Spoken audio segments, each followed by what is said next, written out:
Okay, DZ, they are hearing our comms through the molt.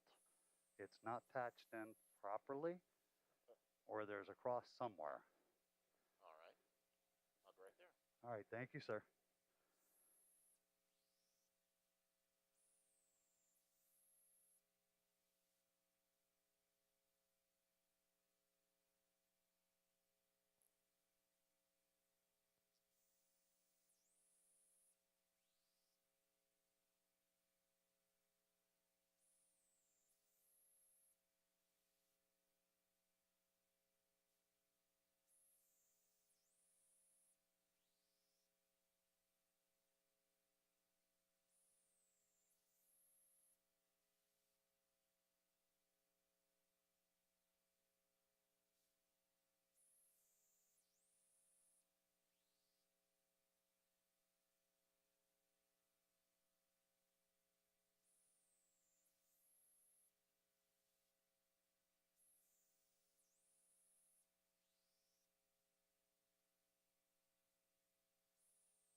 can. Thanks. Mhm.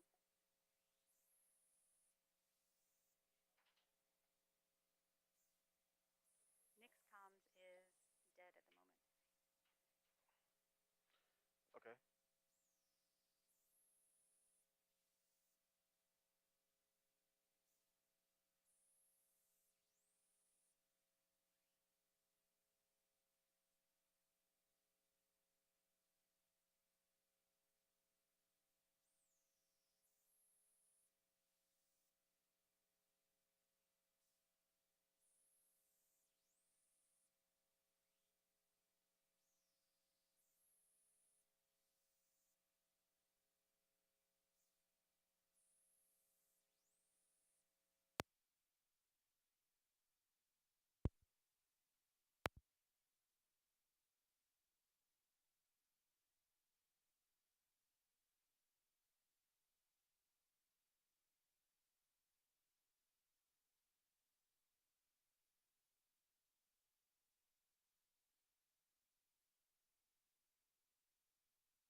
Okay, check 5, 4, 3, 2, 1.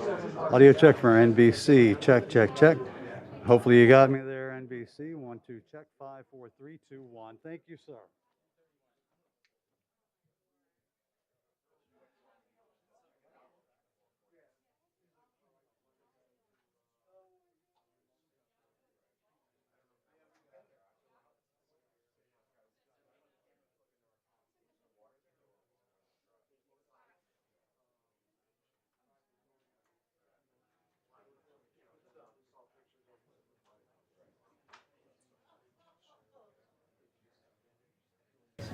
We stayed that earlier. We stayed in the shack.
days first.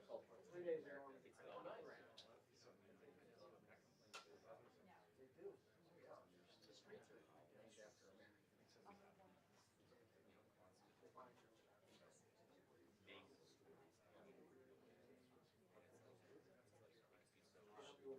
Just tell me that.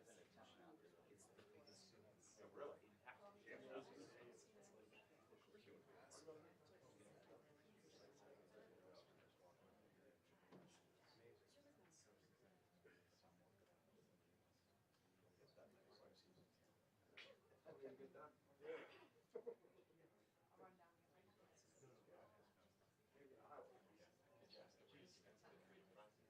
Oh, yeah. He was a character.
Huh?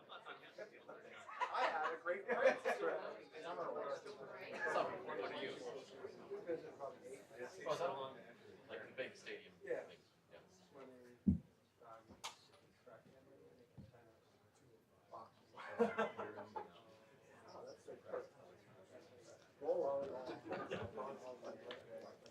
that right? There's not going to be an outcome. Is that right? of course, and they're gonna do the opening ceremonies down, no, down the river. Oh, I was like, Right down. Over Ashland. come on, I said, when they started describing it, it sounds like some Led because they have drawings of people, somersaulting off the bridges and hitching their bikes going here and there. yes. On the first time I was in the land down by the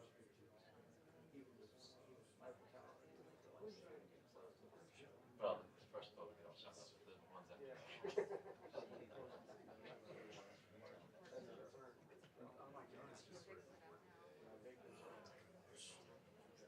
Huh? Storms of beach.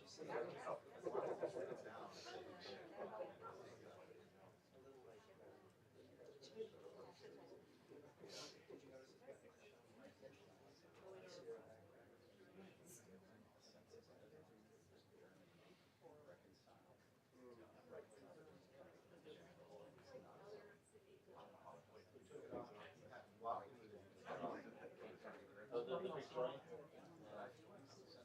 Oh, there were a lot of like,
Really good.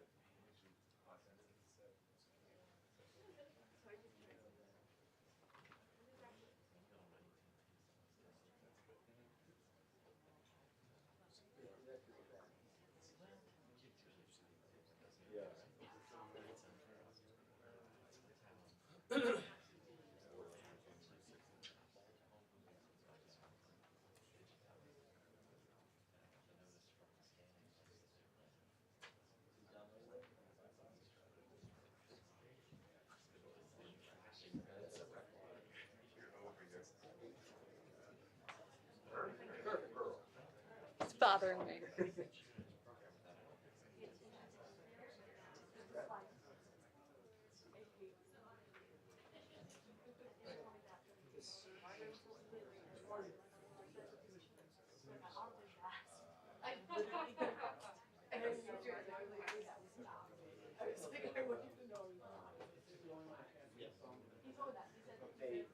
They typically do, but they have not.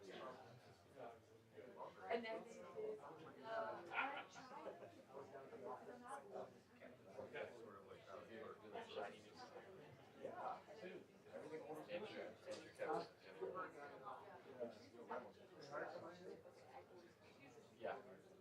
Yeah. They brought back. He's got a room with Michael Reynolds.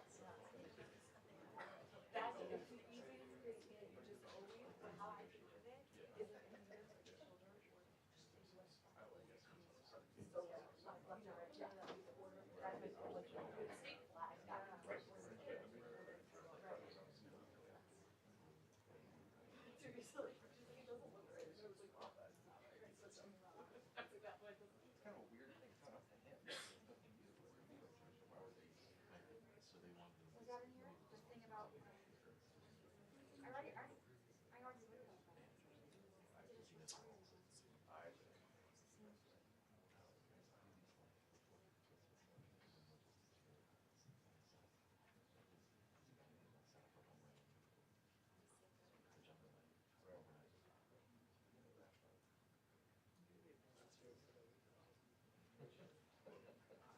Tassa's probably gonna do this. Tassa's probably good.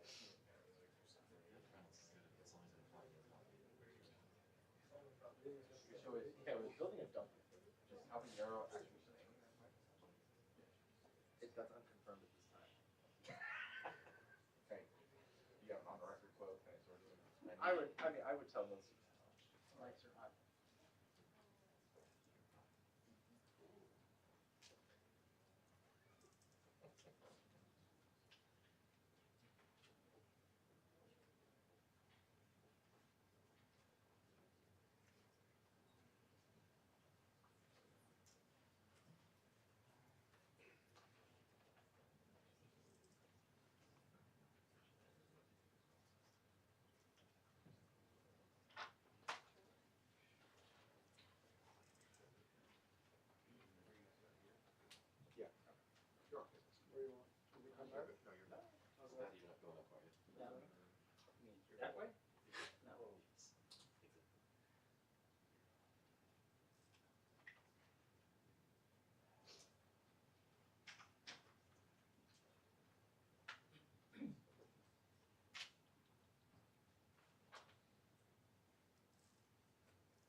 Who has 201? You have 201? Going, going. 151. How many have 151? You have 151. You have 201. All right, just check. The price is right. No, it's not. Yeah, They don't know what to start.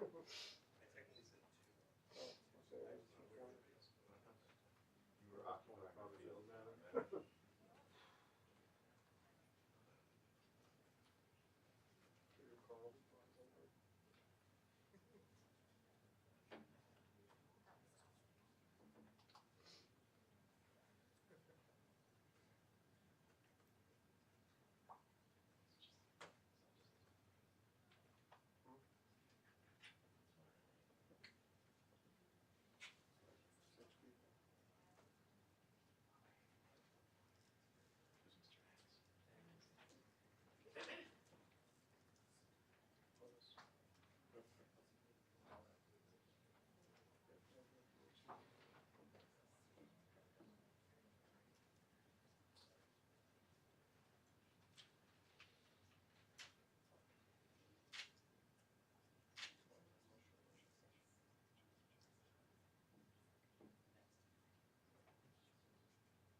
Can't use those cameras after 5 p.m. on the weekdays. They do have noise ordinance there, right?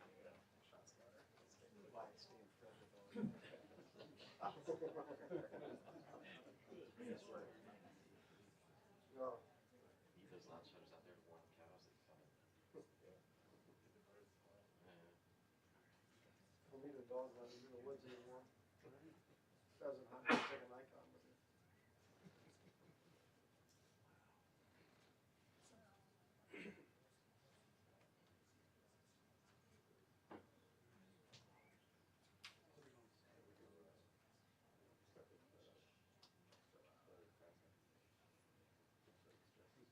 One frame every 10 seconds. That's okay.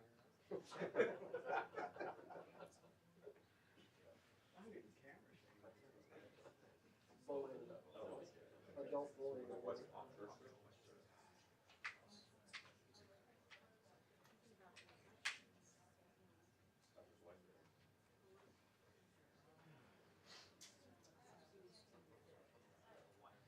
With the elections. You mean like the, like, if there's gonna be like. Yeah.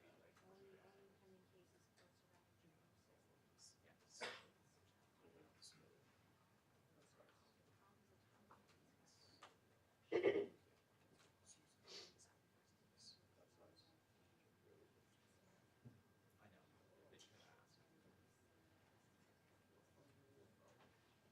I was just wondering, like, what's the threshold for it, like, would they, like, just on obstruction? Or do they need,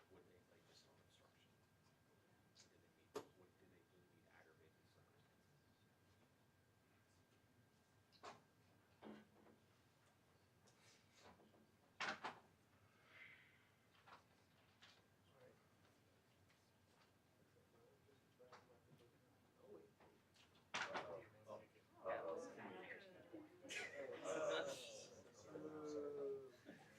Saw someone high up walk out. I'll leave, it's fine. Better for you. You need the chicken more. Yeah, You're not getting it. I need it to happen now. Yep. It's like Ryan's next, Ryan's up next. He seemed pretty good, yeah. Ken is actually pretty good too.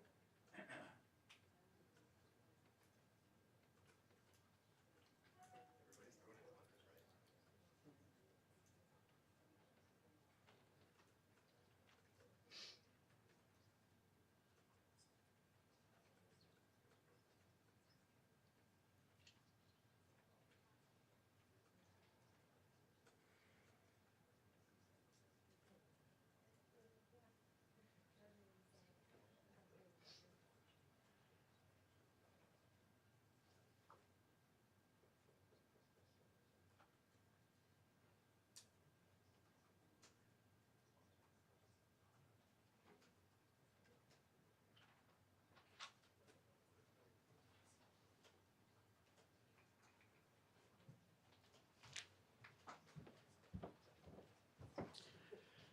Good afternoon. This is your 2-minute warning.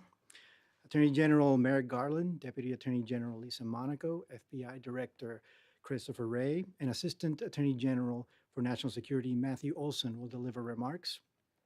Also here on the stage will be Assistant Attorney General for the Eastern District of New York, Alexander Solomon, as well as Assistant Attorney General,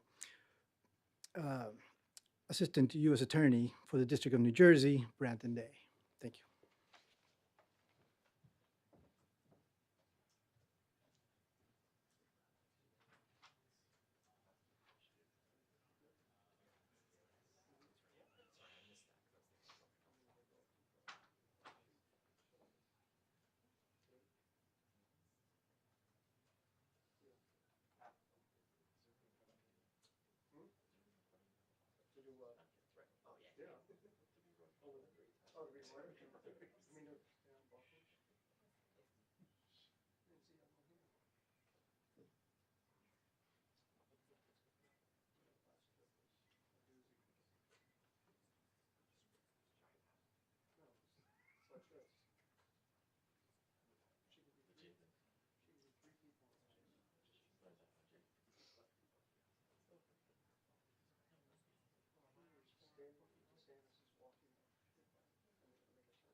Good afternoon.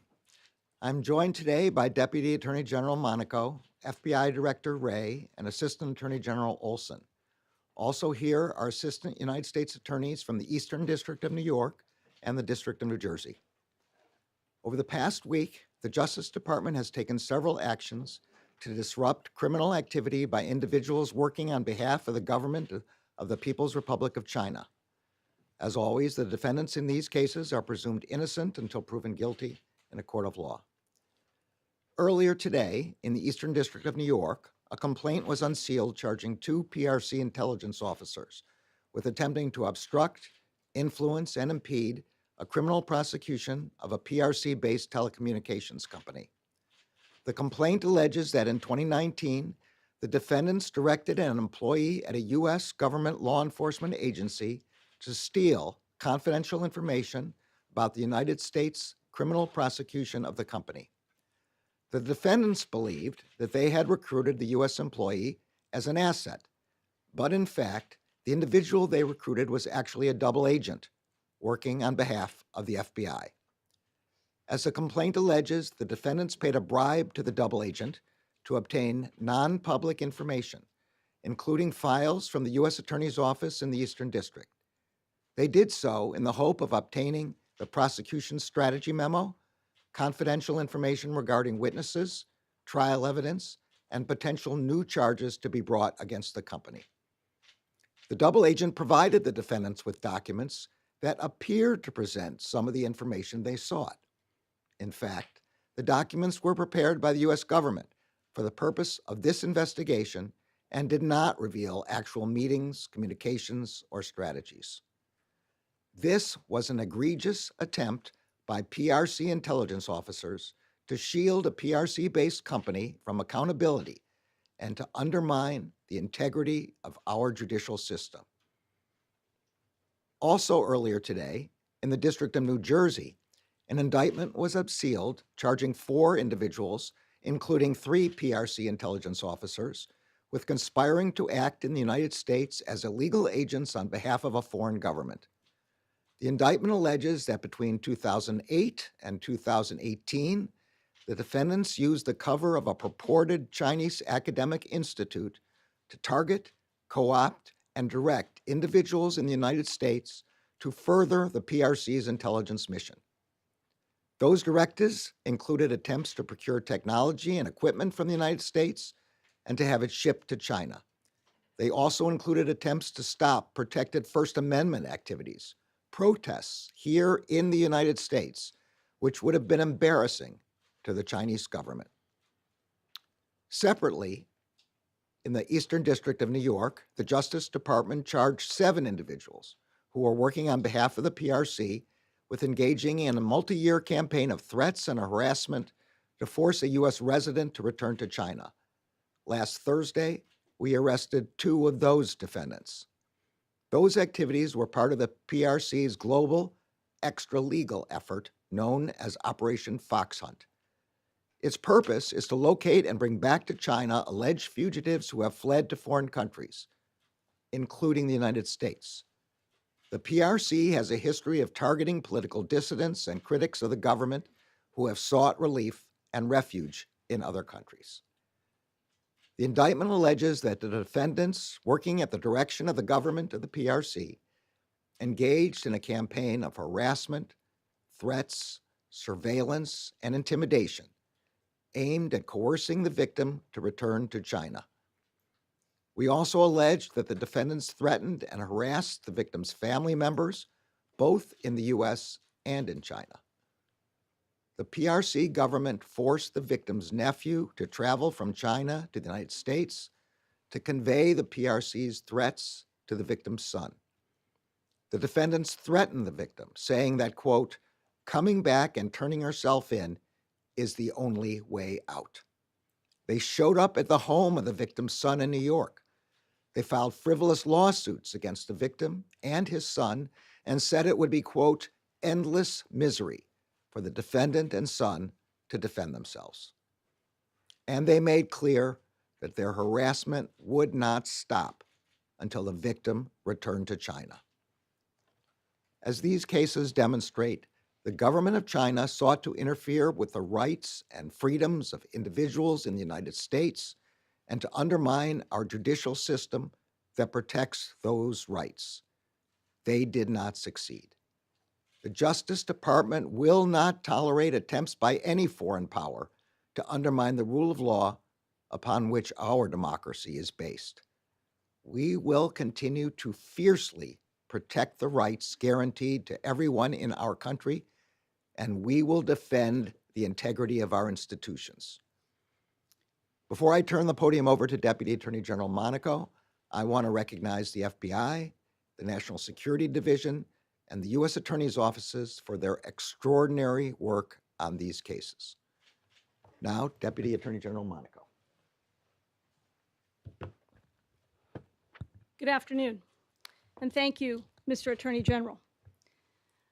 The Department of Justice will not tolerate threats from a foreign power to the rights of Americans or to our nation's institutions.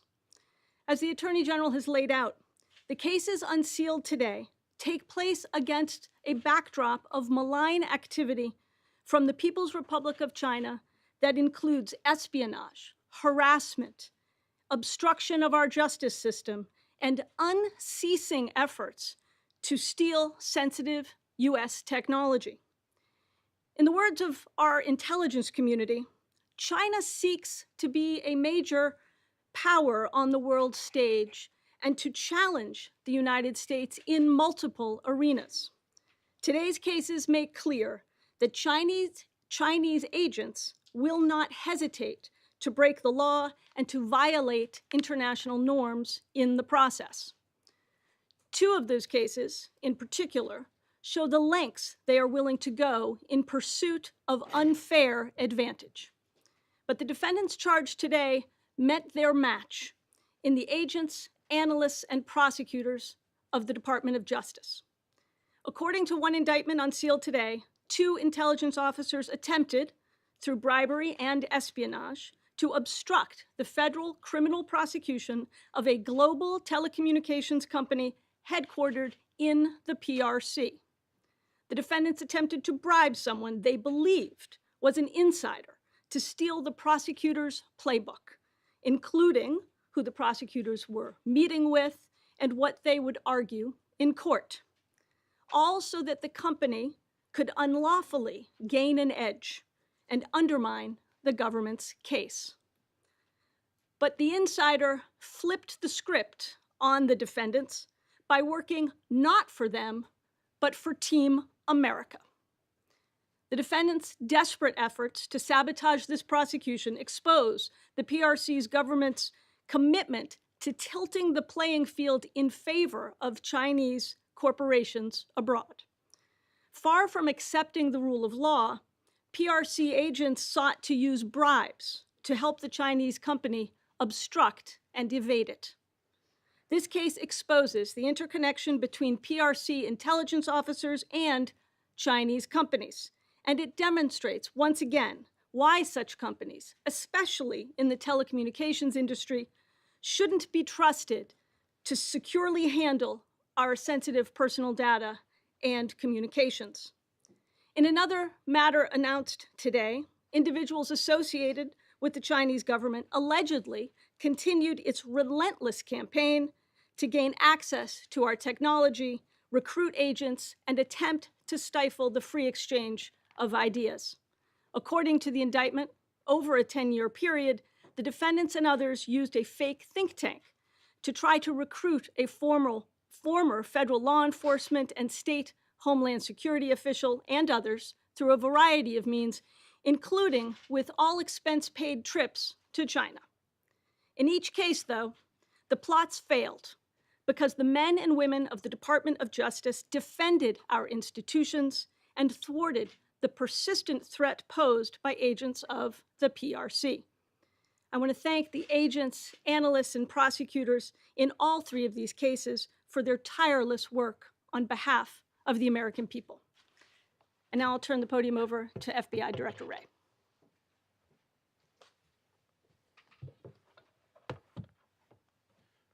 Well, thank you. First, let me begin by pointing out that 10 of the 13 charged individuals we're discussing today are Chinese intelligence officers and Chinese government officials. They're charged in 3 different cases that might seem at first glance to be about unrelated issues. However, and this is something that I've been talking about for years now, each of these cases lays bare the Chinese government's flagrant violation of international laws as they work to project their authoritarian view around the world, including within our own borders. In all 3 of these cases, and frankly in thousands of others, we've found the Chinese government threatening established democratic norms and the rule of law as they work to undermine U.S. economic security and fundamental human rights, including those of Americans. We also see a coordinated effort across the Chinese government to lie, cheat, and steal their way into unfairly dominating entire technology sectors, putting competing U.S. companies out of business. As I've pointed out before, their economic assault and their rights violations are part of the same problem. They both flout the rule of law. And one of the purposes of the Chinese government's repression is to make it easier to steal our innovation. They try to silence anyone who fights back against their theft, companies, politicians, individuals, just as they try to silence anyone who fights back against their other aggressions. And in our cases today, we've got yet another example, their attempted obstruction of an independent judicial process to give underhanded help to one of their companies accused of breaking our intellectual property laws and deny justice to that company's victims. Since I started as FBI director, I've been repeatedly sounding the alarm about the Chinese government's disregard for fair business practices, for international norms, and for the rule of law. The FBI has been reaching out and warning, and more importantly, helping the communities the Chinese government targets. Businesses of every size and in almost every sector, from agriculture to green tech to semiconductors, the Chinese American community, academia, and state and local governments, and our foreign partners around the world. Today, every one of those partners is awake and alert to that threat in a way that just wasn't always true 5 years ago. And our success bringing more and more partners to this fight highlights something else important. Beijing may think our adherence to the rule of law is a weakness, but they're wrong. We're disrupting Chinese government criminality and aggression not just while adhering to our values, but by adhering to our values. Our democratic and legal processes arm us with weapons that China doesn't have, among others, real partners and allies. And our partnerships help protect the American people every day. Today's cases are no different. We couldn't have accomplished this work without our foreign partners and the U.S. academic community in particular. One reason we've had so much success bringing partners to this fight against the Chinese government's aggression is that they see through Beijing's hypocrisy. For example, they see the type of CCP hypocrisy on display in our Fox Hunt case today, yet another case where the Chinese government officials and co-conspirators mercilessly harassed a naturalized U.S. citizen to try to force him to return to China against his will. They accused the victim in this case of embezzling money, but two of the subjects who targeted him, two of the defendants charged today, are themselves actually involved in a scheme to launder millions of dollars.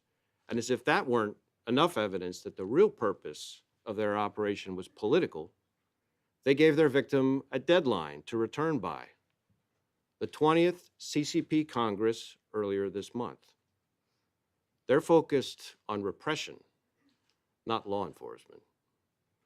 But our partners also see the CCP's broader hypocrisy, the fact that while the CCP claims to stand for sovereignty and non-interference in other states' affairs, what the Chinese government actually does is interfere with sovereign governments around the world whenever doing so suits Beijing.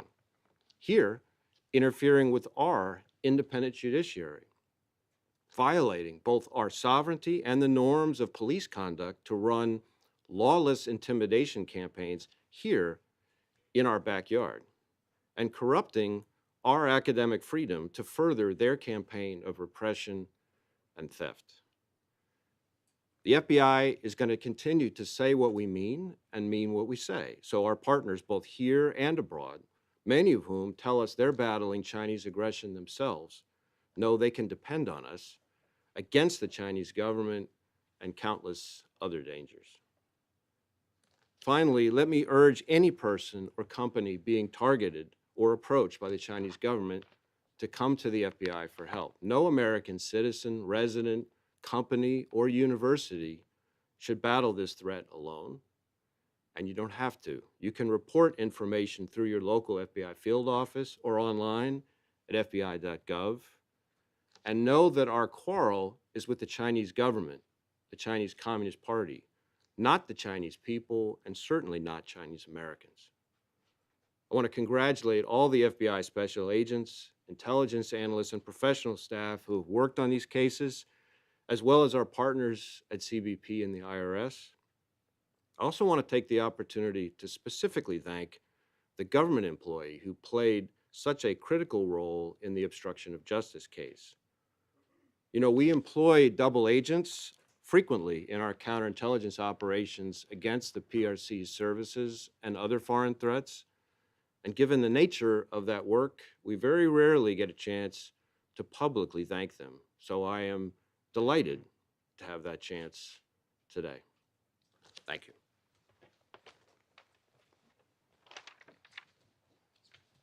Good afternoon.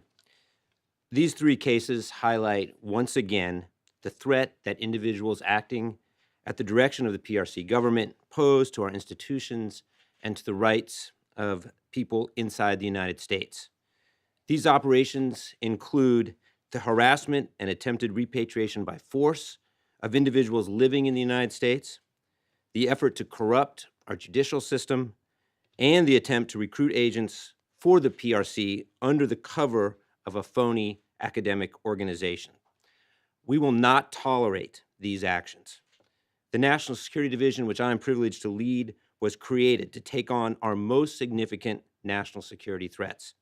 These cases reflect the breadth and the persistence of hostile nation-state activity. These actions threaten our sovereignty and they threaten the rule of law, and countering these threats is a cornerstone of the mission of the National Security Division. Our success in disrupting these threats depends on our strong partnerships with the U.S. Attorney's offices, with the FBI, and with the U.S. intelligence community. So I want to take this opportunity to recognize the exemplary work of the U.S. Attorney's offices that made these cases possible. First, the U.S. Attorney's Office for the Eastern District of New York, that's led by Breon Peace. And I want to thank Assistant U.S. Attorney Alex Solomon, who is with me here on stage, AUSA's Meredith Arfa and Antoinette Rangel, as well as National Security Division Trial Attorney Scott Claffey. I also want to recognize Philip Sellinger, the U.S. Attorney for the District of New Jersey. We are grateful for the work of Assistant U.S. Attorneys Brendan Day, who is also here, and Joyce Malliette. Along with the FBI and the National Security Division, these offices and the attorneys in these offices are on the front lines every day, working to defend our national security and to deliver justice on behalf of the American people. Thank you.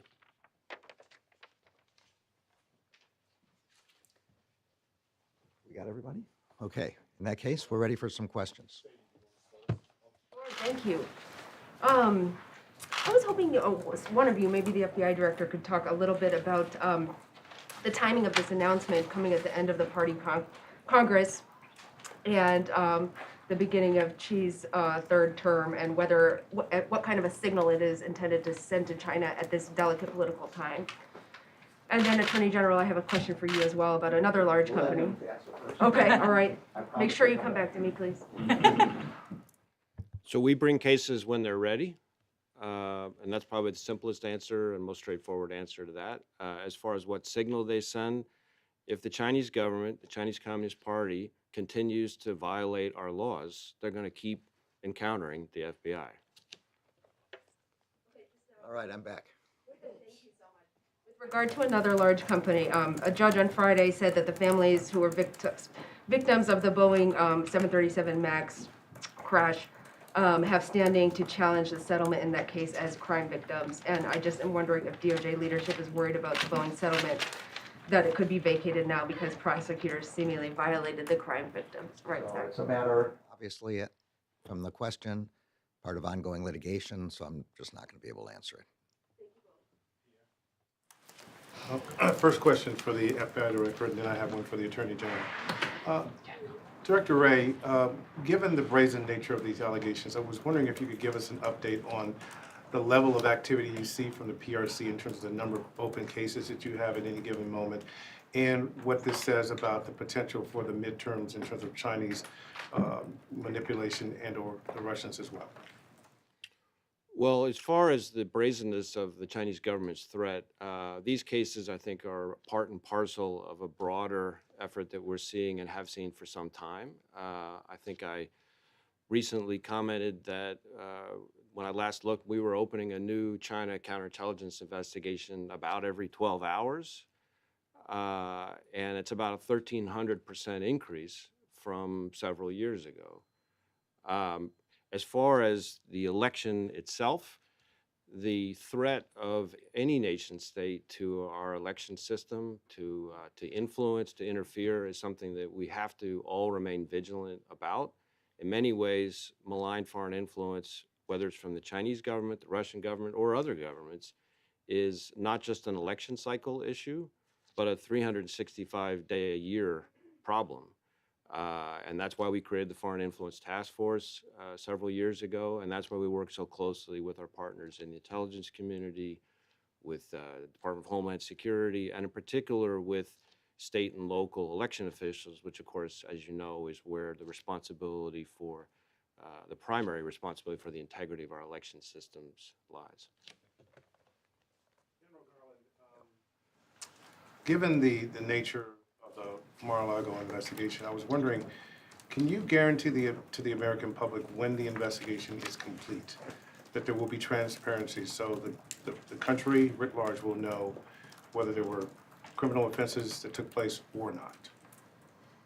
Look, this is an ongoing investigation, so I'm really not able to comment. We speak through our filings and through the cases we bring. That's the only way we speak. I have a question about this particular case, and it's for anyone. I assume, first of all, that these two individuals in the first case and the EY case are not in custody. Is there any prospect of getting them into custody? And then secondly, is there any sort of suggestion that Huawei was connected in any way to these two individuals in terms of inducing their behavior or being aware of their behavior? Give Mr. Solomon a chance to answer these questions. We're not going to comment on the identity of the company involved in the first charging instrument. And we are always interested in apprehending individuals who violate our laws and who are named in charging instruments. But even without naming the company, is there any allegation that they were aware or participants or cognizant of this? There's an allegation that one of the officers in the complaint refers to directions from the company to arrange a meeting, which the officer refuses.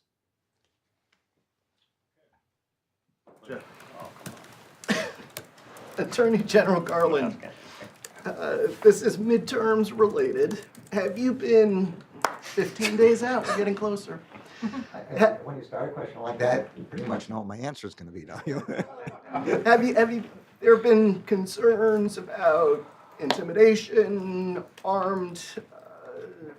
people armed at polling places in Arizona, problems in Houston, Harris County, asking for DOJ's help. Are you concerned about what you're seeing this far out, and will the Department of Justice get involved? The Justice Department has an obligation to to guarantee a free and fair vote by everyone who's qualified to vote, and will not permit voters to be intimidated. Quick side question, if I could ask, was it a mistake to get rid of the China initiative? So I think as these cases make quite clear, we are unrelenting in our efforts to prevent the government of China from economic espionage, from operating in the United States as foreign agents, from trying to affect our rule of law, our judicial system, from trying to target and recruit Americans to help them. I'm going to let Mr. Olson say more about the China initiative, but I think this case should be very clear that we have not in any way changed our focus on those kind of behaviors by China. So as the Attorney General said, we have stayed very focused on the threat that the PRC poses to our values, to our institutions. We speak through our cases, and we speak through those cases today. And I think what we are charging today in terms of the range and persistence of the threat we see from the PRC demonstrates that we have remained relentless and focused on that threat, and we will continue to be focused on that threat going forward. You just got rid of it in name, essentially? So we ended the China initiative earlier this year after a lengthy review and adopted a broader strategy focused on the range of threats that we face from a variety of nation states, and that's the strategy we're carrying forward. Thank you. Thanks, everybody. Thank you. Have a good day. Thank you.